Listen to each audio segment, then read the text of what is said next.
رقص‌ها رو بررسی می‌کنیم، صحبت می‌کنیم، آموزش داریم، خیلی چیزا داریم. اینکه از همه اینا جالب‌تر حالا چی بود؟ یه رقصی هست، من خیلی برام جالب بود، رقص این بودش که گفته بود رقص بدون موسیقی. گفتم وا مگه داره؟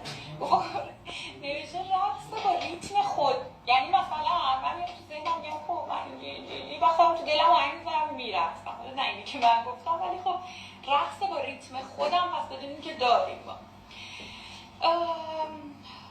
من یه خورده تقلب کنم دیگه. اینکه بعد یه چیزی هم جالبه، رقص‌های شمالی بیشتر انگار دارن که برنج و پاشیدن و وزر و اینا رو توی حرکات نمایشیشون اجرا میکنن، یا مثلا رقص آذری انگار که دارن یه حالت چوپان بودن، یه دونه مثلا چوپان و گوسفند و گرگ و اینا رو به نمایش میذارن.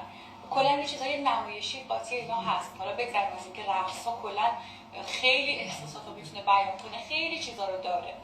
یه سری رقص‌ها بعد از قاجار هم وارد شده، مثلا رقص تهرونی، شاطری، بابا کرم، روح‌بازی، اینا همه که مثلا ما دوستشون داریم، اینا بعدها اومد که البته روح‌بازی اولا خیلی مورد پسند نبود، ولی خب بعدا دیگه خیلی اومدن راجعش صحبت شد و از این حرفا. بعد اینکه تقریبا فکر کنم اون رقص محلی که بهتون گفتم، حالا بعدها بیشتر توضیح میدیم، به صورت مثلا تک نفره، 2 نفره، 4 نفره، گروه‌های بزرگ، دسته‌های دایره‌ای، موازی هم نجوره داریم. خب دیگه این که رقص‌های عربی هم که همه میدونیم. حالا یه چی دیگه بریم برقصیم تا میتونیم برقصیم.